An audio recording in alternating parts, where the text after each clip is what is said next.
We're going to be looking at the Aegis Dynamics display in ArcCorp. As you come in, the first thing you're going to see is the Eclipse. You're going to see the hammerhead in the background. You can just barely see the Retaliator. And over there are some Vanguards. And of course a whole lot of NPCs.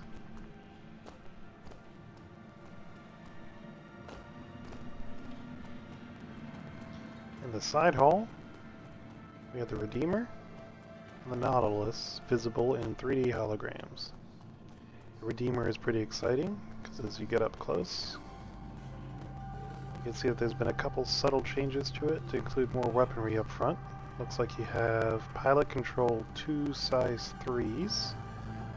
So you got a size 3 turret with 2 mounts and a size 3 turret with another, size 4 turret with 2 size 3 guns each. And underneath you got a man turret, and on top you got a man turret, both with 2 size 4s. So forward spacing weaponry, you've got 4 size 4s and 4 size 3s, which is going to be pretty impressive for a dropship. And in the back, it looks like 2 size 2s to help cover the exit. And of course these interesting clamshell engines are supposed to give good hover performance and maneuverability to the ship. Zoom in here so you can read this. Due to my audio, I will not read the whole thing because popping is a popping peeper pee-pee. It's bad. I know I need to get a new mic, I just can't afford it right now.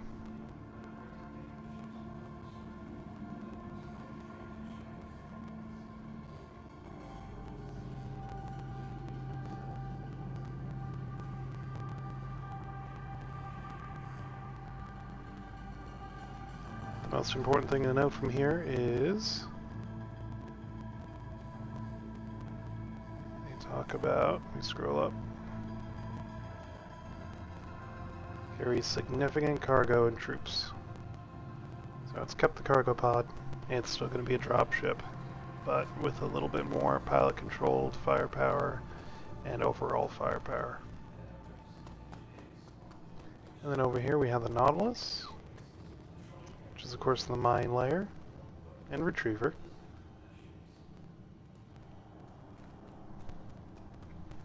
And it's black.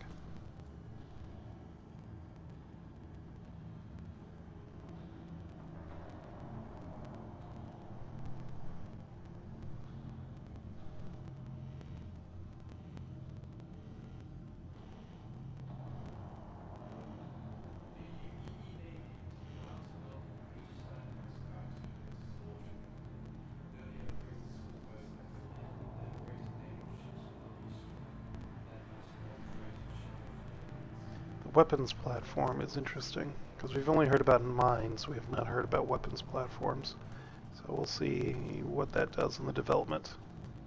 But again, it's looking good. We'll head back out to the show floor.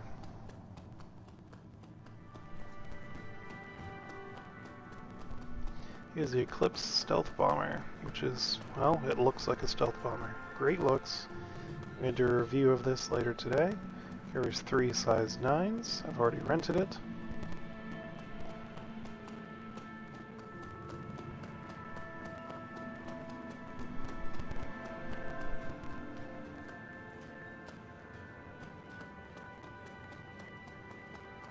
Over here we have the Saber. Definitely one of the premier fighters.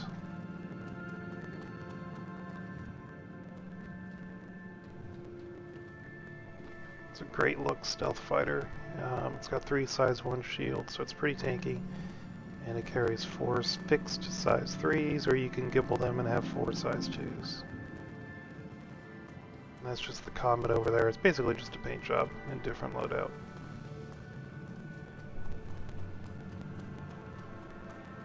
The Retaliator. 6 size 9s and a bunch of turrets. It's a really effective bomber, but definitely you need to have friends flying with you because you have 0 pilot controlled guns. The pilot fires the torps. Aegis Hammerhead, again, he who need a crew. A great ship.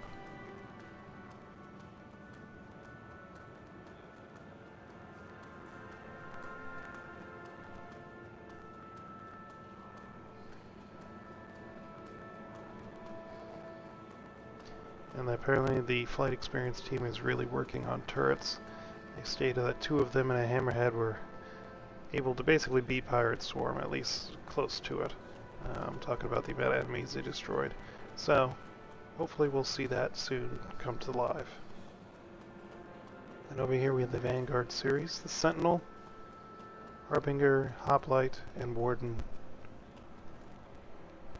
They say the Vanguard is very strong and in a good position. I disagree. I feel it's heavily disadvantaged with its 4 fixed size 2s. And then you've got the gimbaled size 4 that you can also make a fixed size 5. I just hope they fix desync on the server so that fixed weapons are more efficient. I used to love flying fixed. I'd use it all the time, but now gimbal assist is just too good in comparison. Time on target is everything, and if your target is teleporting all over the place, fixed is not great. But hopefully we'll see some changes, and then the Vanguard will shine again.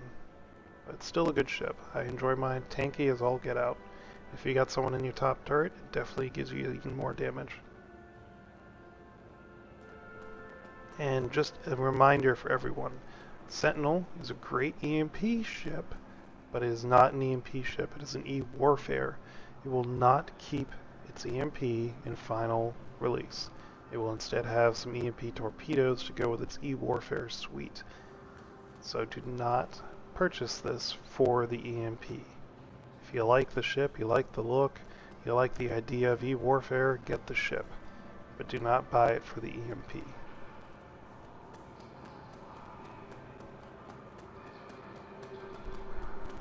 Here we have the Avenger Titan, Stalker. Do they have the Warlock? That should be the Warlock back there. Yep, that's a Warlock. So the Avenger lineup is an excellent place to start your experience in the verse if you want to spend a little bit more than a starter package. The Titan is great. Warlock is great. It's not very. They're all not very expensive. I think they're all under 100.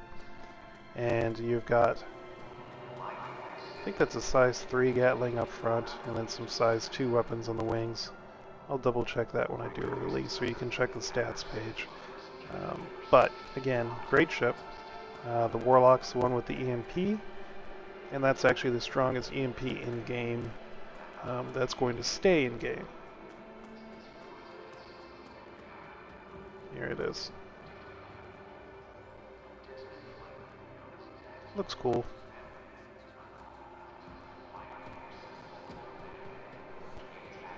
And then over here we have the trusty Gladius. You're going to spend a lot of time in this in Squadron 42. It's only about 90 bucks.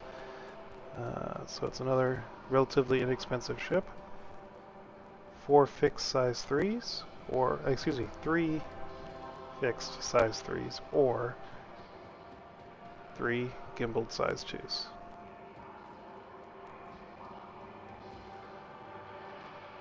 Very maneuverable.